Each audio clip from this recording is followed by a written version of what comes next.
What up, Space Fam? Goes in here from Anime Upper, and I'm back at it again to discuss the latest and craziest developments in the One Piece story, and we got some truly insane, monumental stuff to discuss here, including Blackbeard showing up to Egghead, Shanks versus Kid, and Shanks getting serious and showing us his true power for the first time ever. It is crazy, so make sure to stay tuned for this historic One Piece chapter. If you enjoy seeing these One Piece reviews and want to keep them coming, chill the Pirate King with it and smash that like button until you see fireworks. Make this the video you join the Nakama by subscribing and hitting that notification bell to turn on all notifications, or you will miss future One Piece videos and updates. And now, without further ado, let's jump into it, spoilers and all. This chapter is called The Emperor Red-Haired Pirates, and wow, it's perfect because it's such a big chapter for Shanks and a kind of introduction to his actual power for the first time. But first, we got some interesting stuff on Egghead. We're shown what York was doing a few hours ago and why she went after CP02 and not just the Straw Hats, even though she did reach out to the world government and was a traitor to our guys. As she explains, trouble is, the world government isn't just after Stella. They want to erase me too, York says. She's speaking to the four Seraphim, Esper, Snake, Shark, and Hawk. Thus, her plan is for them to deal with anyone who gets in the way. She gives them the order to kill everyone except her, Stella, and the hostages in the basement, and they agree. It's pretty cool how specific she can get with the instructions. Most of us probably assumed that the orders would be more straightforward, like kill him or kill them, but here York gives more detailed instructions so she wouldn't look like the traitor. She knew everyone would look for a traitor when the Seraphim started running amok, and she's not strong enough to fight the others if they find out it was her. So she tells S-Snake to pretend she got York right in front of their eyes, aka to pretend that she turned York into stone, but then she will undo the petrification when no one is around. And it's funny and cute how S-Snake just says okay and gives a thumbs up. The personality of these killing machines is a very fun aspect to them, I must say. York also goes on to tell them which places inside the laboratory they must not destroy, and then she sends them off to start the hunt. Now we're back to the present, and we see Sentomaru and others boarding a ship to escape from Egghead. This was set up last time, where the inhabitants were warned that this could be worse than what the government did to Ohara. But the really crazy part in the Egghead section is that we see a ship approaching and it's bearing the Blackbeard flag, which could well mean that Blackbeard pirates ended up beating the Heart Pirates and are now coming to Egghead. It's crazy stuff, and I even mentioned the possibility of this happening last chapter. If Kobe is on the ship, you may have Garp showing up too before the famous incident that will happen tomorrow takes place. Egghead is being set up to be an insane battlefield and perhaps even crazier than the God Valley incident. I will just mention that there is the possibility that Blackbeard is not actually on this trip, and it could just be some of his men, like Kuzan, who were given a separate mission. Still, whoever it ends up being, with Kizaru and Saturn also coming, it's gonna be insane, no doubt. Now that was already hype, but now we are actually moving to the more hype section of the chapter, believe it or not. We're at Warland Elbaf in the New World. The Kid Pirates are confronted by some not so fearsome looking pirates, but they serve under their chief, red-haired Shanks. You got the captain of the Puddle Pirates saying they won't let him even get a glimpse of Shanks. You got Social Club Captain Denture's Fugar, whose dentures fell out, and Princess of the Bourgeoisie Pirates shivering Pururu. Kid, like most of us, sees these guys as a joke and wonders if they really are part of the Red Hair fleet. He says we're still in the New World, right? Implying that these guys seem too weak to even survive in the New World. Killer though lets him know that there are some famous faces in there, so they shouldn't let their guard down. I would love to know what famous faces he's talking about, but alas, he doesn't point them out. Kid says fodder or not, he's not holding back. We then jump to Shanks, and like the last Shanks chapter, we get a lot of Shanks time in this one, and it's very meaningful time too. First, he tells his guys to have all their ships cleared out. Some people are surprised, but he says he can't let him, which I assume means Kid, lay a finger on them. The ships are ordered to fall back. Again, sometimes with these speech bubbles, it can be difficult to be sure who's saying what, but we get the gist of things anyways. A bunch of pirates are sad that Shanks, their chief, is leaving already. Pirates are hugging Shanks and clinging on to him to the point where he looks straight up annoyed at some points. They really want to give us a sense of how popular he is and how much people love him.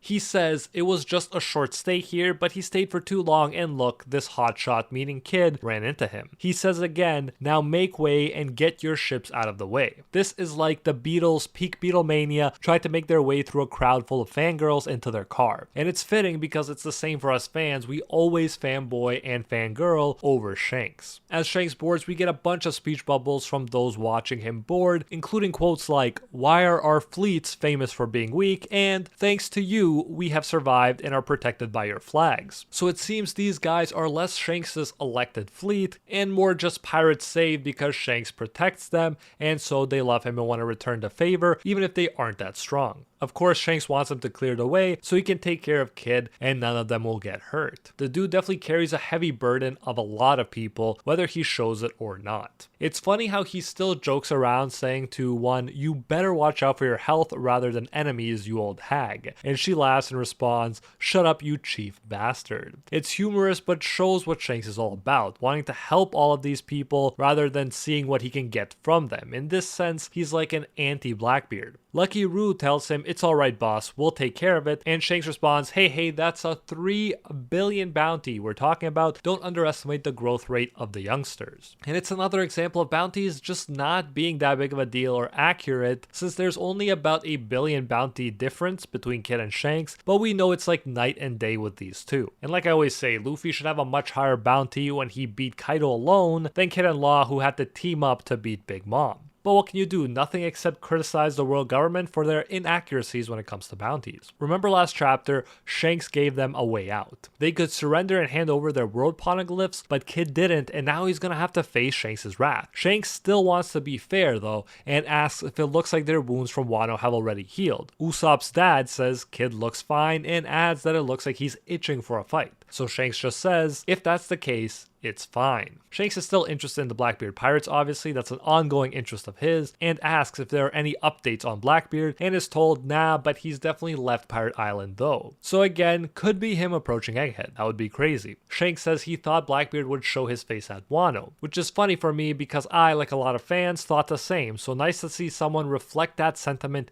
even if it never came about. And that's probably why the red-haired pirates were there in the first place, in case Blackbeard wanted to meddle. Who knows, perhaps Blackbeard foresaw Shanks coming and that's why he didn't show up. Anyways, back to the present, Shanks is given intel on Kid and he sees he's from South Blue and that he's quite the troublemaker. As we know, Kid has a worse reputation than Luffy and Law when it comes to doing immoral things, and that may be a factor for Shanks doing what he's about to do. Kid for his part asks how many ships there are and is told 9, and Killer adds that he sees some faces from the wanted posters. And then we enter into it. This is the big crazy part of the chapter. You gotta respect Kid's attitude and bravery, if not his results. He says it doesn't matter who he's gotta fight, he'll annihilate all of them in 10 seconds. So that's the time period it's gonna take, 10 seconds. That means everything Shanks is about to do, he's gonna do in less than 10 seconds. Kid begins charging his damned punk. There is panic. They notice the cannon-looking weapon and comment that ships are getting pulled in. Shanks takes notice, and to Kid's credit, Shanks looks very serious and worried. He moves into action saying this is bad and to spread out the fleet to the left and the right. He tells Dory and Broggy to watch his rear. We see the damage Kid is about to do to the ships and it's devastating. Shanks calls it too severe and again his face looks very worried. I love how chill Beckman is though and just says, you must have seen a bad future there, didn't you? We've always been saying that Shanks is a hockey master, or maybe I should say monster, perhaps the greatest in the series, but this gives us a sense of just how advanced his observation hockey is and his future vision in particular. In the future vision, we see people die too, so Shanks knows he has to act quickly to save those lives, because after all they are his people, and in his view, probably his responsibility. Again though, through this future vision and Shanks even saying quite a feat when seeing it, Oda pays respect to Kid, even while everyone present at the actual event still has no idea what Kid is capable of. Shanks then jumps all the way to Kid's ship, to Kid's shock. We can assume all of this happened in seconds, if not milliseconds. We actually see Shanks use a serious attack with his sword, Divine Departure. This is what we've been waiting for for so long, for over 1,000 chapters, 1,079 to be specific. And as he's using the attack, people pass out from his haki alone, as we're used to seeing, while Kid and Killer are immobilized after the attack and are left dying. After one attack, mind you. And Shanks is fine, completely fine. We just see his epic serious face looking like some sort of legendary statue. This is what it means to be a Yonko right here, but honestly, even more so than just a Yonko. Big Mom lost to Kid and Law, and Big Mom delivered some hits to both of them, while Kid just got taken out by one quick hit from Shanks. It was over before it even started. That's the legendary power of Shanks, the power that's been hyped up for so long, and it was definitely worth the wait. The Kid pirates are freaking out, begging for Shanks to not kill their boss. They hand over the road poneglyphs, but remember, Shanks warned them and gave them a choice to avoid the fight, and they ignored the warning. Shanks, despite usually being a nice guy, is no pushover when it comes to important things like this. He leaves their ship and lets Dory and Broggy destroy what's left of the crew and the ship, after Shanks has taken out their two strongest fighters. No mercy, and that's the way a Yonko should be,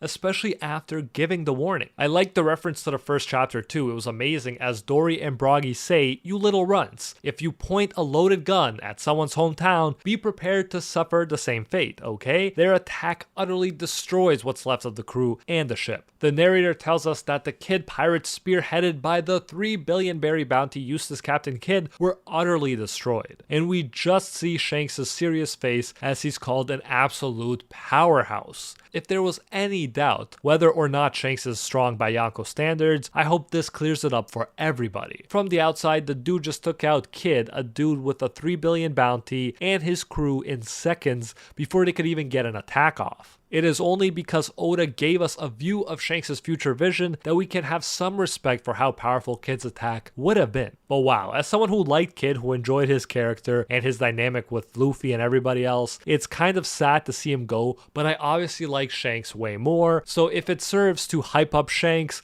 I'm not even complaining. This was beyond epic and such a great way to show what this Yonko is truly capable of. Like I said, a historic chapter, and we're so lucky to get to witness it as it comes out like this. But to those who paid close attention, Shanks has always been hyped up as powerful, even from the beginning. If you love Shanks, you don't want to miss my hour-long video of him telling you everything we know about the red-haired Yonko so far. Link to that is on screen right now and in the description, and I'll see you there.